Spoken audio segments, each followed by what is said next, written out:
8살 소녀가 엄마 손을 놓는 순간 그 아이의 인생은 끝났습니다. 아니, 정확히 말하면 시작조차 할 수 없게 됐죠. 궁궐의 높은 문이 닫히는 소리와 함께 그 아이는 평생 사랑도, 결혼도, 자유도 가질 수 없는 존재가 되어버렸으니까요. 이게 드라마 속 이야기가 아닙니다. 조선시대 500년 동안 수만 명의 어린 소녀들이 실제로 겪었던 일이에요. 궁녀는 왕의 사람이다. 이 한 문장이 그들의 모든 것을 규정했습니다. 감정을 느낄 권리도, 사랑할 자유도, 심지어 자신의 몸조차 자기 것이 아니었던 여성들. 승정원 일기, 오주연문장 전산고, 연려실 기술, 동의보감. 이 모든 역사 기록 속에는 우리가 알지 못했던 충격적인 진실들이 숨어 있습니다. 욕망을 금지당한 그들은 과연 어떻게 살아남았을까요? 지금부터 그 비밀스러운 이야기를 시작합니다. 궁궐로 끌려간 소녀들은 대부분 8살에서 12살 사이였습니다. 아직 인생이 뭔지도 사랑이 뭔지도 모르는 나이였죠. 부모님의 마지막 포옹을 기억하며 낯선 궁궐로 들어간 그날이 그들에게는 진짜 작별의 시작이었습니다. 돌아갈 수 없는 길이었으니까요. 입궁이라는 말은 겉으로 보기엔 그럴듯하지만 실제로는 가족과의 영원한 단절을 의미했던 겁니다. 궁궐이라는 공간은 겉보기엔 화려하고 웅장해 보입니다. 하지만 그 안에서 사는 여성들에게는 탈출할 수 없는 감옥이나 다름없었죠. 한번 그 문을 통과하면 다시는 바깥 세상을 밟을 수 없었습니다. 결혼은 당연히 금지됐고 고향에 돌아가는 건 꿈도 꿀 수 없었어요. 왕실을 섬기는 것만이 그들의 유일한 존재 이유였던 겁니다. 어린아이가 하루아침에 어른의 세계로 내던져진 셈이었죠. 유교 이념이 지배하던 조선에서 궁녀들에게 요구된 건 단순한 정숙함이 아니었습니다. 아예 성적 존재 자체를 부정당하는 삶이었어요. 왕을 섬기는 여성이라는 이유만으로 인간으로서 가질 수 있는 기본적인 감정마저 철저하게 억눌러야 했습니다. 궁에 들어온 여자는 왕의 소유다라는 논리가 모든 제약의 근거였으니까요. 남성과 단 한 번의 눈빛 교환도 허락되지 않았습니다. 궁녀끼리 친밀한 관계를 맺는 것조차 감시의 대상이었죠. 만약 누군가와 사랑에 빠졌다는 게 발각되면 그 즉시 가혹한 처벌이 기다리고 있었습니다. 궁 밖으로 나가는 것도 철저히 금지됐으니 그들의 세계는 오직 궁궐 담장 안으로만 제한됐던 겁니다. 감정을 느끼는 것 자체가 금지된 삶, 그게 바로 궁녀들의 일상이었습니다. 웃음도, 눈물도, 분노도 조심스럽게 숨겨야 했죠. 하지만 인간이라면 누구나 감정을 가지고 있는 법입니다. 아무리 억압해도 그 감정은 사라지지 않았고 결국 다른 방식으로 표출될 수밖에 없었던 겁니다. 그렇게 궁녀들은 자신들만의 비밀스러운 방법을 찾아냈습니다. 역사 기록과 여러 문헌들을 살펴보면 대식이라는 독특한 풍습이 나타납니다. 이건 단순히 한두 줄로 설명하기 어려운 매우 복잡한 인간관계의 형태였죠. 오늘날의 관점에서 쉽게 규정할 수 없는 그 관계는 궁녀들이 극심한 외로움 속에서 서로를 의지하며 만들어낸 생존 방식이었습니다. 서로를 가족처럼 여기고 마음의 빈자리를 채워주며 정서적으로 깊이 연결되는 관계. 그것이 바로 대식이었습니다. 감정을 나누는 것 자체가 죄가 되는 세상에서 궁녀들은 그나마 죄가 되지 않을 만한 방식으로 서로를 사랑했던 겁니다. 외부 세계와 완전히 단절된 채 살아가야 했던 그들에게 이런 관계는 단순한 우정 이상의 의미를 가졌을 겁니다. 누군가는 이 관계를 부정적으로 볼 수도 있습니다. 하지만 생각해보세요. 평생 결혼도 못하고 사랑도 못하고 가족도 만날 수 없는 삶 속에서 인간이 느끼는 외로움이 얼마나 깊었을까요? 그들에게 대식이라는 관계는 살아남기 위한 유일한 감정적 출구였을지도 모릅니다. 더 충격적인 기록도 있습니다. 오주연문장 전산고 같은 문헌을 보면 궁녀들이 자신의 욕구를 해소하기 위해 특별한 물건들을 몰래 사용했다는 내용이 등장하죠. 물론 이런 기록을 현대의 시각으로만 해석하면 안 됩니다. 당시의 의학적 지식, 사회적 풍습, 그리고 여성의 삶이 얼마나 억압됐는지를 함께 이해해야 하니까요. 완전히 폐쇄된 공간에서 모든 감정을 내면으로만 사겨야 했던 여성들. 그들이 비밀리에 사용했다는 그 도구들은 단순한 물건이 아니었습니다. 그건 억눌렸던 인간성이 표출된 하나의 증거였던 겁니다. 금지된 욕망이 어떤 식으로든 분출될 수밖에 없었다는 걸 보여주는 역사적 흔적이죠. 궁궐 안에서 궁녀들이 만날 수 있는 유일한 남성은 넷이었습니다. 왕이나 왕자, 몇몇 고위 관료들을 제외하면 말이죠. 그래서 자연스럽게 궁녀와 내시 사이에 은밀한 감정이 싹트는 경우가 있었습니다. 승정원 일기를 비롯한 여러 사료에는 이런 금지된 만남에 대한 기록이 꽤 많이 남아있죠. 만약 궁녀와 내시의 관계가 발각되면 어떻게 됐을까요? 기다리는 건 가혹한 형벌뿐이었습니다. 곤장을 맞거나 궁에서 쫓겨나거나 심한 경우 목숨을 잃기도 했죠. 궁궐은 사랑이라는 감정 자체가 범죄로 취급되는 곳이었으니까요. 그럼에도 불구하고 역사 기록을 보면 금지를 무릅쓰고 서로를 사랑했던 이들의 이야기가 계속해서 나타납니다. 왕의 부름을 받는 것, 소위 승은이라 불리는 일도 궁녀들에게는 선택의 여지가 없었습니다. 왕이 부르면 가야 했고 왕의 명령은 절대로 거부할 수 없었죠. 그들의 몸은 자기 자신의 것이 아니었습니다. 왕실의 소유물이었던 겁니다. 어떤 궁녀들은 왕의 총애를 받는 것을 영광으로 여겼을 수도 있습니다. 생존을 위한 유일한 방법이라고 생각했을 수도 있죠.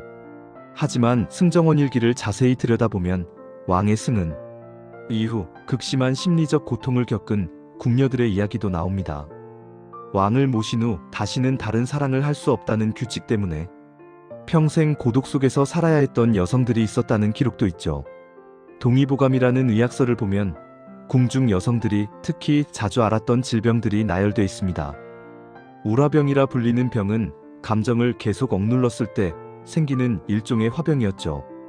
극도의 외로움과 공포 때문에 생기는 경계증도 흔했고요. 잠을 이루지 못하는 불면증, 신경이 예민해지는 신경증, 그리고 월경주기가 불규칙해지는 증상까지. 이 모든 질병의 원인은 결국 하나였습니다. 환경이 만들어낸 정신적 고통이었던 겁니다. 실학자 정약용은 궁녀 제도가 여성의 기본적인 권리를 송두리째 짓밟는 비인간적인 시스템이라고 강하게 비판했습니다. 실제로 궁녀들 중에는 정신질환을 앓다가 극단적 선택을 하는 경우도 있었고 어느 날 갑자기 실종되는 경우도 있었죠. 기록에 남지 않은 비극들은 얼마나 더 많았을까요? 궁녀들은 한번 궁에 발을 들여놓으면 평생 그곳을 벗어날 수 없었습니다. 40살이 넘어야 겨우 퇴궁할 수 있는 자격이 주어졌지만 그때쯤이면 이미 모든 게 늦어버린 상태였죠. 가족들은 세상을 떠났거나 흩어졌고 사랑할 기회도 진작에 지나가 버렸으며 바깥 세상은 너무나 낯선 곳이 되어 있었습니다. 수많은 궁녀들이 결국 고독한 죽음을 맞이했습니다. 아무도 그들의 이름을 기억하지 않았고 아무도 그들의 고통을 기록하지 않았죠. 실학자 이익은 이렇게 기록을 남겼습니다. 궁녀라는 존재 자체가 국가가 만들어낸 비극이다라고 말입니다. 금지당한 욕망, 끝없이 억눌린 감정, 누구에게도 말할 수 없었던 고통. 조선이라는 왕조가 500년 동안 지속되는 동안 궁녀라는 신분으로 숨죽이며 살아야 했던 수많은 여성들의 진짜 삶. 그 이야기는 지금도 우리에게 많은 것을 말해주고 있습니다. 우리가 이런 역사 기록들을 읽고 되새겨야 하는 이유는 명확합니다. 그들이 겪었던 고통을 절대 잊어서는 안 되기 때문이죠. 억압받는 환경 속에서도 인간다움을 잃지 않으려고 필사적으로 버텨낸 이름 없는 여성들. 그들의 이야기는 오늘날 우리에게도 중요한 질문을 던지고 있습니다. 지금 우리가 누리는 자유와 권리는 과연 누구의 희생 위에 세워진 것일까요? 역사 속에서 목소리를 낼 수 없었던 사람들의 고통을 우리는 얼마나 기억하고 있을까요? 궁녀들의 삶을 통해 우리는 인간의 존엄성이 얼마나 소중한 것인지, 그리고 그 존엄성이 짓밟혔을 때 어떤 비극이 벌어지는지를 분명히 볼 수 있습니다. 조선시대 궁녀들은 자신의 인생을 스스로 선택할 권리가 전혀 없었습니다. 태어날 때부터 정해진 운명을 그저 받아들여야 했죠. 사랑하고 싶어도 사랑할 수 없었고 자유롭게 살고 싶어도 자유를 꿈꿀 수조차 없었습니다. 그들의 삶 전체가 거대한 시스템에 의해 통제됐던 겁니다. 하지만 그 억압 속에서도 그들은 살아남기 위해 몸부림쳤습니다. 비록 금지된 방식이었지만 서로를 위로하고 의지하며 감정을 나눴죠. 인간이라면 당연히 가져야 할 욕구와 감정을 완전히 지울 수는 없었으니까요. 그들이 만들어낸 비밀스러운 관계들, 은밀하게 사용했던 물건들, 목숨을 걸고 나눴던 사랑. 이 모든 것이 그들이 여전히 인간이었다는 증거입니다. 우리는 때때로 역사를 그냥 과거의 이야기로만 치부하곤 합니다. 하지만 역사는 단순히 지나간 일들의 기록이 아닙니다. 그건 우리에게 교훈을 주고 현재를 반성하게 만들며 미래를 더 나은 방향으로 만들어갈 수 있는 힘을 주는 거울이죠. 궁녀들의 이야기를 통해 우리는 무엇을 배울 수 있을까요? 가장 중요한 건 인간의 존엄성은 어떤 이유로도 침해받아서는 안 된다는 점입니다. 권력이나 전통, 혹은 제도라는 이름으로 누군가의 자유와 권리를 빼앗는 건 정당화될 수 없습니다. 궁녀들이 겪었던 고통은 단순히 조선시대의 문제가 아니라 인권이 무시됐을 때 발생하는 보편적인 비극이니까요. 또한 우리는 역사 속에서 목소리를 내지 못했던 사람들의 이야기에 더 귀 기울여야 합니다. 기록되지 않은 수많은 삶들, 이름도 남기지 못하고 사라진 사람들, 그들의 고통과 희생을 기억하는 것이야말로 후대를 사는 우리의 책임이죠. 궁녀들은 자신의 이야기를 직접 남길 수 없었습니다. 글을 쓸 기회도 목소리를 낼 권리도 없었으니까요. 그래서 우리가 지금 읽는 기록들은 대부분 남성 관료들이나 학자들이 남긴 것입니다. 그 기록들조차 궁녀들의 진짜 감정이나 생각을 온전히 담아내지 못했을 겁니다. 그렇기에 우리는 기록 너머에 숨겨진 진실을 상상하고 그들의 입장에서 생각해봐야 합니다. 만약 당신이 8살에 갑자기 집을 떠나 낯선 곳에서 평생을 살아야 한다면, 사랑하는 사람을 만날 수도 가족을 볼 수도 없다면, 자신의 감정을 표현하는 것조차 금지된다면, 그런 삶이 과연 인간다운 삶이라고 할 수 있을까요? 궁녀들의 이야기는 우리에게 불편한 질문을 던집니다. 우리 사회는 지금도 누군가를 희생시키며 유지되고 있는 건 아닐까요? 보이지 않는 곳에서 고통받는 사람들을 우리는 외면하고 있는 건 아닐까요? 편리함과 안락함 뒤에 숨겨진 누군가의 희생을 당연하게 여기고 있는 건 아닐까요? 역사를 공부하는 진짜 이유가 여기에 있습니다. 과거의 잘못을 반복하지 않기 위해서, 그리고 더 정의롭고 인간적인 사회를 만들기 위해서 말입니다. 궁녀들이 겪었던 비극이 다시는 어떤 형태로든 반복되지 않도록 우리는 끊임없이 경계하고 노력해야 합니다. 그들의 고통은 단순히 조선시대에 국한된 문제가 아닙니다. 권력의 불균형, 성차별, 인권 침해는 시대와 장소를 불문하고 계속해서 발생해왔죠. 지금도 세계 곳곳에서 자유를 억압당하고 존엄성을 침해받으며 살아가는 사람들이 있습니다. 우리는 그들의 목소리에 귀 기울이고 변화를 만들어가야 합니다. 궁녀들의 삶을 되돌아보는 건 과거를 비난하기 위함이 아닙니다. 그보다는 우리 스스로를 돌아보고 더 나은 미래를 만들어가기 위한 성찰의 시간이죠. 그들이 꿈꿨을 자유와 행복, 사랑과 존엄성, 그런 가치들을 우리는 지금 충분히 누리고 있는지, 그리고 다른 사람들도 그런 권리를 누릴 수 있도록 돕고 있는지 질문해봐야 합니다.